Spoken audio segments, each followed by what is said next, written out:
Okay, Algebra 2. Should we grab it out your notebooks, grab calculator. Today we are doing our last day of 4.4.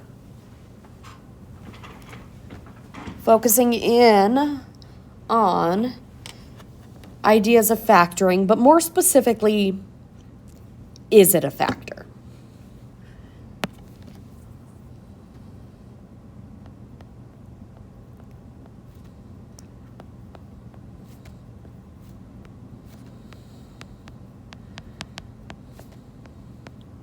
Such as, if you don't get this part written down, it's not the end of the world. If you do, it's not a bad idea. It's not going to hurt you either. Is 7 a factor of 867? Now, this goes back to just knowing what a factor is. A factor is something that divides out nicely. So, how would you determine this? Well, you would go to a calculator and you would type in 867 divided by 7, and you'd get this. Is it a factor? I'm hoping you at least thought in your head no. And some of you may have said it out loud, and I appreciate you. Yes, you're talking to a video, but we're going to try to make this as normal as possible. Okay, no, this is not a factor. How do we know that? We got a decimal going on. Factors, when you divide them, do not have a decimal. On the other hand, if I said, is 13 a factor of 208? 208 divided by 13, 16. Nice whole number. Yes, it is a factor. Now, what does that mean for bigger polygons? Bigger polygons, you can know that you have polygons. Don't mind me. I just finished geometry notes. I meant to say polynomials. When it comes to polynomials, the same idea applies. If a polynomial is a factor of a larger polynomial, when I divide it, I shouldn't have any of that decimal-y stuff showing up. Now, when we divide polynomials, do we get decimals? No. But the decimal in dividing comes out of having a remainder. So, if you want to know if a polynomial is a factor of another, it's a matter of knowing if there's a remainder when you divide. So, determine if the binomial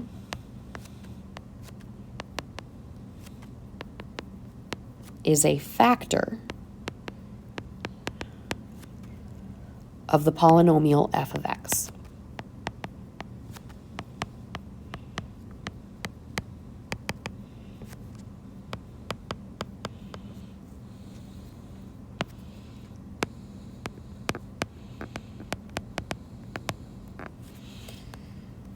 So, for regular numbers, we look for decimals. For polynomials, we look for remainders. So on these problems, you'll be given f of x is equal to 2x squared plus 5x minus 12. And then they'll use either a comma or a semicolon to separate it from a binomial. So we are trying to determine if x minus 4 is a factor of 2x squared plus 5x minus 12. We're going to do that by dividing. So, when I look at this, I have to think about how to divide, because we learned 3 different ways to divide polynomials. The first option was to separate it into separate fractions. That only worked if you were dividing by a monomial. X minus 4 is what we're dividing by. That's a binomial. It's got 2 parts. Another option is long division. A problem like this, we could do long division on because we're dividing by a non-monomial. The third option was synthetic. Synthetic division works out nicely when you're dividing by a binomial of leading coefficient and degree 1. I am dividing by a binomial, so I check. Is its degree 1? In other words, does it have an exponent other than 1? No, its exponent's 1. Sweet, we're good there. Leading coefficient 1. That part that has that exponent of 1, does it have a 1 in front of it or something else? This one has nothing in front of it, which is the invisible 1. So I can use synthetic division here, and synthetic is going to be the fastest way. Could I use long division? Yeah, sure. If you are a long division person because you like fewer methods, go for it. I'm going to do synthetic. Remember, synthetic, you've got your little box and you've got your line. In your little box goes the opposite of what you're dividing by, specifically the opposite number. I have x minus 4, so I'm going to put a positive 4 here.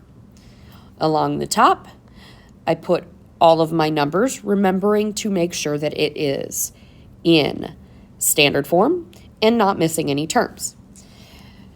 F of x is in standard form because it goes from squared to regular x to a constant, and it didn't miss any of those terms. So I just put 2, 5, and negative 12. To synthetically divide, pull down the first number, and then it's multiply, add, multiply, add, multiply, add, multiply, add. Multiply. 4 times 2 is 8. Put it there. Add. 5 plus 8 is 13. Multiply 4 times 13 is 52. Add is 40. Remembering that this last one is the remainder.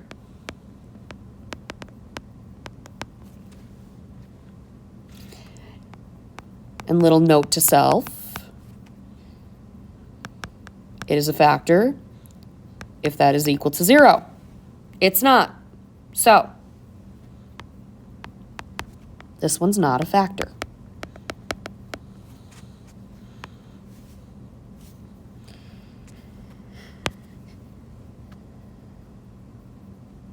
Okay, next example. F of x is equal to x cubed minus 5x squared minus 9x plus 45. And we are trying to see if x minus 5 is a factor.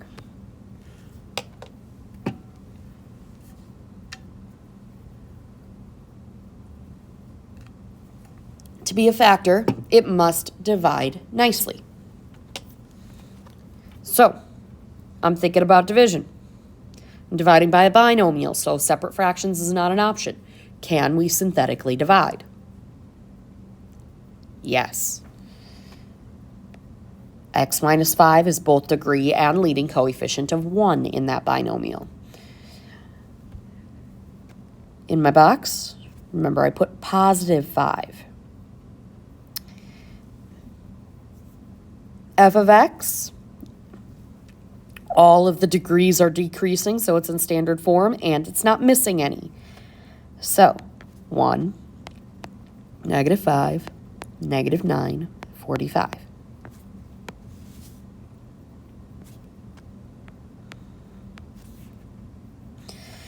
Multiply, add, multiply, add, multiply, add. 1 times 5 is 5, add is 0. 5 times 0 is 0, add is negative 9. 5 times negative 9 is negative 45, add is 0. This is my remainder.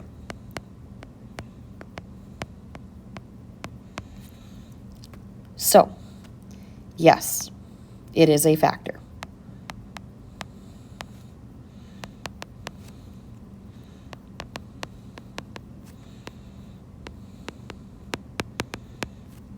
Now, why might we want this information?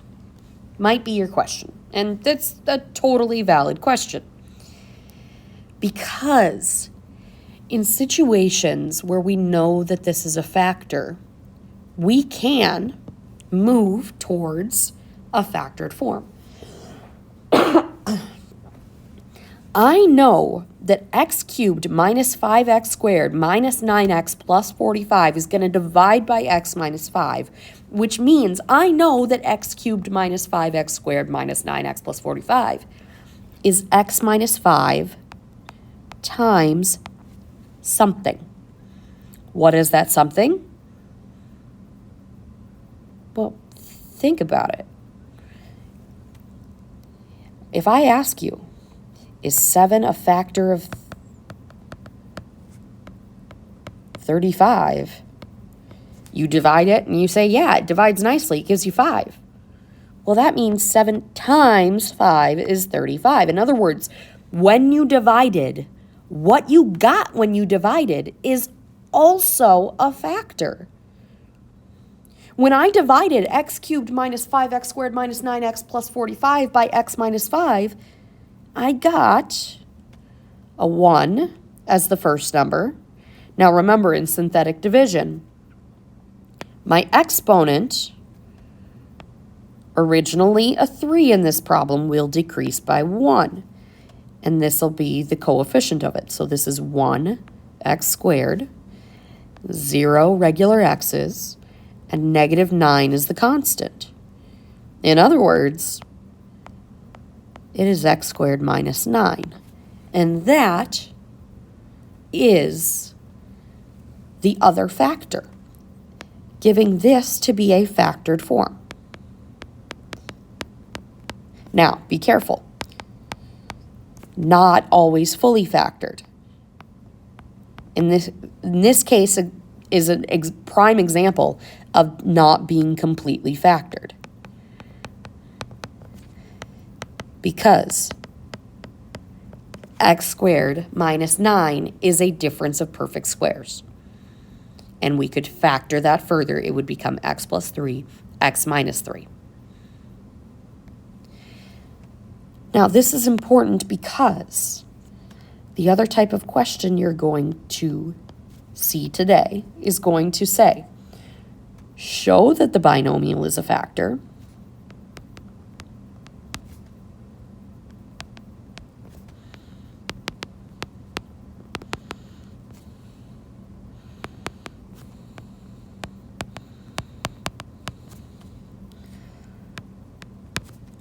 of f of x, then factor completely. Now, pay attention to the instructions. The previous problems did not require me factoring. On top of that, the previous problems didn't require it being a factor at all. But these instructions, I promise you, it will be a factor. So, when I give you f of x is equal to x cubed minus 5x squared minus 6x, and tell you that x minus 6 is a factor, when I do my division, I should get a remainder of 0. If I don't, I did something wrong, because I'm telling you it's a factor.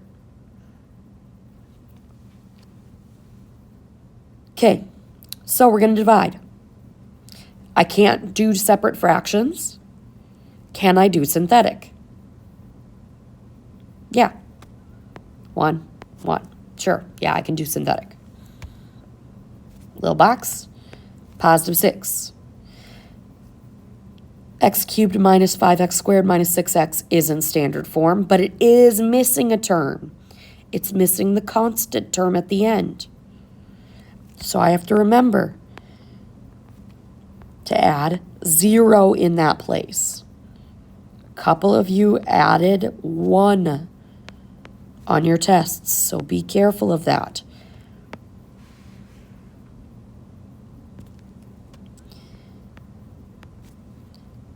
Carry down the first number, multiply, add, multiply, add, multiply, add. 1 times 6 is 6. Add those, you get 1. 1 times 6 is 6. Add those, you get 0. 6 times 0 is 0. Add those and you get 0. Remainder 0. Sweet, we did things right.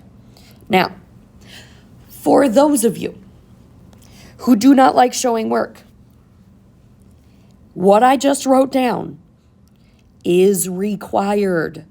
That is a required piece of showing it is a factor. That is your proof. So now it says to factor it completely. Well, I'm going to use what I know. I know that x minus 6 is one of my factors. And when I factor out an x minus 6, I'm going to be left with 1x to the power of one smaller exponent, 2. And then it decreases from there, plus a 1x to the first power, plus a 0 as a constant, plus a 0. I don't need all of those. I don't need the zeros. It is x squared plus x. So this is a factored form. The question, is it factored completely? So I have to factor the individual factors now. X minus 6, the one that I give you as a factor, it's always going to be fully factored. Leading coefficient being 1 and a degree of 1, guaranteed not to factor further. X squared plus x, we start with all of our usual factoring things. Always start factoring with greatest common factor. Both of those divide by x. So I got this x minus 6, it's still hanging around. And then I've got an x. And when I factor out that x, I'm left with an x and a plus 1. GCFs don't hang out in the middle, though. They go in the very front. Is it the end of the world had you left it like that? No. But generally, this is what you should see. Now, remember, after you do GCF, you should technically check for further factoring. Notice that I didn't. I didn't purely because I recognized x plus 1 was not going to factor any further. But I have to check. Okay, final example.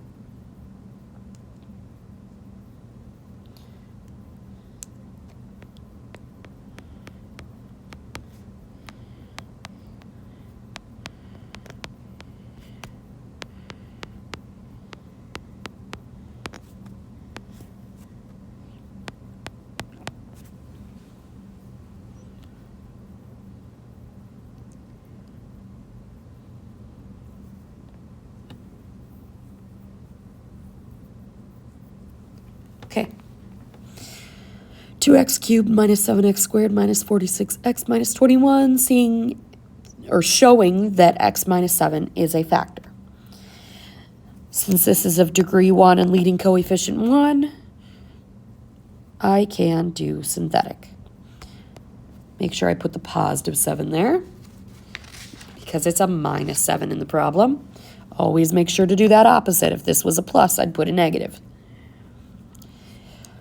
Okay, f of x is in standard form, and it's not missing any terms.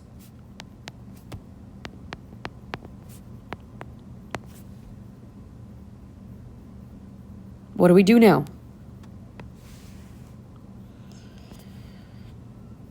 Pull down the first one, multiply, add, multiply, add, multiply, add.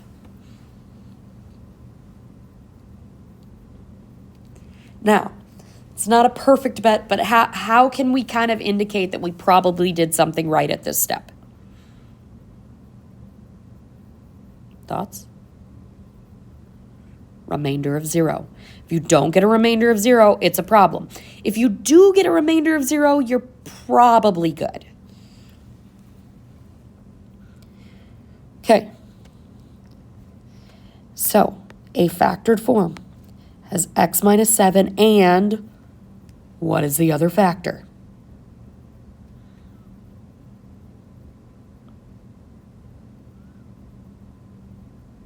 Giving you a second to think about it. Hopefully, you're thinking 2x squared, 7x, and 3. Make sure you're putting plus signs between them unless they're negative, of course. And now I check for further factoring. X minus 7 will not factor further. But will 2x squared plus 7x plus 3? Maybe. The only way to know is we try. It's got an exponent, so I'm thinking maybe. And I'd have to do the full AC method. 2 times 3 is 6. Two things that multiply to 6 but add to 7? 6 and 1. Remember, when you're doing that full AC method, you have to do the rewrite step. In other words, plus 6x plus 1x plus 3. I put it in 4 pieces so I can break it into the 2 halves. Anytime it's 4 pieces, I got 2 halves to work with. First half, GCF is 2x, leaving me with x plus 3. The second half, if I can't factor anything out of it, I'm factoring out a 1. In the middle of factoring by grouping, I need to factor out the 1s.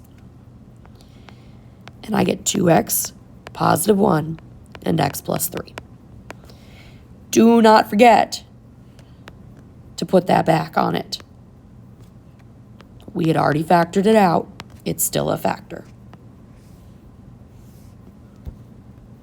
So, hopefully this is not too scary. It just kind of builds off of what we've already done. We are on page 180, day 4. Questions 37 through 46. Make sure you're reading those instructions. Be amazing for the sub.